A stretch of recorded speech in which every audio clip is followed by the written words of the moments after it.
So what I wanted to touch on today with you, Trent, was what are you seeing out there? What are you seeing in terms of what sellers are having to do to get their homes sold? Because there are a lot of people out there right now. 50%, a little over 50% of closings last month were traditional sales. 19% were short sales, and 21% were bank-owned properties. What are you seeing out there in terms of what's happening in the marketplace currently? Well, those stats kind of tell you that although there are a lot of short sales that are listed on the market, a lot of times there's not offers that are good, or maybe they're overpriced by the agent or the homeowner. But in most cases, we see they're priced pretty well. But what I see in the market is that those houses that move, that actually get offers and that sell, it all comes down to one thing. Compared to every other property in that neighborhood, is it the best deal? Is it the best value? Because if you're a buyer, now just think, if you're looking to sell, just think of yourself as a buyer for a second. Right. Put yourself in the shoes of a buyer. When you went to buy your house, did you buy the house that was the most expensive house, or the one that was the best value to you? Right. And that's the way any buyer thinks in any market. Doesn't matter if it's an up or down market. A buyer's going to look at the house and say, is this the best value for the condition and quality that I'm looking for? Now, obviously, different people look at different condition, different quality. Right. So if you're looking at a neighborhood of 400,000 priced homes, they're going to be looking at the quality for a house that's priced 400,000 versus your house that's priced at 400,000. And if the other house is better quality and meets their needs better, they're going to go with the other house because it's a better value for them. Right. And that's what it's all about. That's why you said, those that are willing to stage the home properly and make it look right and aggressively price it. Well, right. The key is really pricing, and that's unfortunate for a lot of people because they want obviously the most money they can. Right. But what happens, and you've seen this happen, Mike, when someone is not realistic in their price, they end up sitting on the market longer. And if they sat on the market this last year, how much did they lose in equity? Yeah, a lot. 5.9% is what you just told us, right? Oh, well, that's a month-to-month thing, but yeah, I mean, it's and in other pockets, there are pockets where it's higher than 5.9%. There are pockets where it's lower. So there are pockets in San Diego that are performing better. So I don't want people to get the idea that 5.9% is the entire area altogether. It's the average across the area. Exactly. And there are sub-markets and that type of thing. But you touched on a point, and that is that depending upon whether it's a down market or it's an up market or whatever, regardless of what's happening in the marketplace, it's all about value. It's all about the value that particular homeowner sees. And what's interesting is I deal with home sellers every day, and selling a home is a very subjective thing for a home seller because that's their domain. That's where they have memories. That's where they have a lot of emotions. We talked about this before, and they're quite honestly tied to that property. And when they look at that property, they see their castle. They see their domain. They see their things there, and that's their favorite place to be. That adds more value for them. Absolutely, it adds more value for them.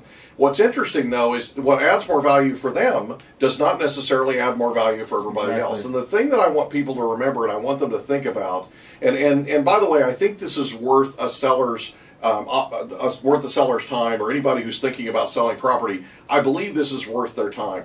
If they were to go out, the absolute single king, the absolute best people in the country at selling property are developers, are new home sale developers, new home builders. And what I want people to do is I want them to go out and take a look at and go visit any local developments where there are homes, model homes available for them to walk through. And then take a note as to the difference between. In fact, one of the things they could do is take a picture of their living room and then take a picture of the living room at the model, well, right? That's kind of embarrassing. Are you with me, though? Yeah. Because there's going to be a difference, right? Yeah. And what they need to do is look at those two pictures compared to each other, side by side, and figure out what the differences are. Because really, honestly, if you look at these models, they're not cluttered. If you look at these models, they're staged correctly. If you look at these models, when you walk in, you think that home is bigger than it really is. That home is move-in ready, and that's what people are looking for. 95% of your market, and you know this, 95% of our market out there are people who are looking to buy and looking to move in and live in that property. About 5% of our buying public is investors. Now, it's larger today in terms of the actual numbers, in terms of the actual percentage. It's larger today because there are more investor opportunities out there, and so there are more investors getting in and doing things.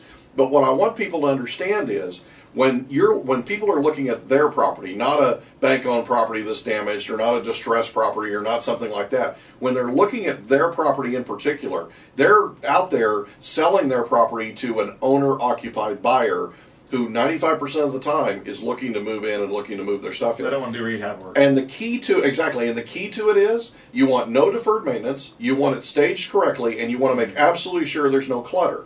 Because when people leave there, you want them to leave there thinking about how they can live there, and where their sofa can go, and where their love seat can go, and where all their things can go, right? Yep. Their big screen TV, whatever. You don't want them remembering the clutter. You want them remembering the home. And so I want people to understand, and would you agree with that? Oh yeah, definitely. I mean, if I go and looking at a house before I help a seller to sell their house, one of the things I look at is, does this feel like a home that I would want to live in? Does it feel like something I can look and say, yeah, I could see my family here? If they can't, and again, it's going to be different for each family. The layout of your house may not work for everybody. Right. But you just do all you can to make it so that it looks right, to where it feels comfortable for most people to walk through and say, okay, I could see myself living here. You know, I was fortunate enough to be able to, the CBS Channel 8 was kind enough to invite me on a couple of weeks ago to come on and talk about what home sellers should do and what home buyers should do. We'll talk about the buyer thing in a minute. But what I told home sellers to do, and I've received a lot of calls from this, a lot of feedback from people, what I told them they needed to do was price their home aggressively, make sure their home's not cluttered, and listen to their realtor and stage their home properly, right? Make sure there's no deferred maintenance. Make sure it's ready for people to move in. It's very, very important that people understand that their home, if it's on the market today, needs to be move-in ready. And so I got a lot of feedback from people talking about, oh, well, you know, my realtors told me to declutter my property. My realtors told me to do this. My realtors told me to do that. And I've told people, listen, you need to listen to your realtor. If you're thinking about selling your property, you need to make sure that your property is something that looks like a model home that somebody would walk into if they were looking at a new home in a new home model complex. One of the things that it looks like we're about ready to do, it looks like we're about ready to take a break. So when we make sure you stay with us, when we come back, we'll have more with Trent and our special guests Doug Clark and Mike Baird, stars of Spike TV's new series FlipMen. I'm your host Mike Litton with Keller Williams Realty, and you're listening to the Real Estate Zone, airing every Saturday afternoon at 3 on 760 KFMB.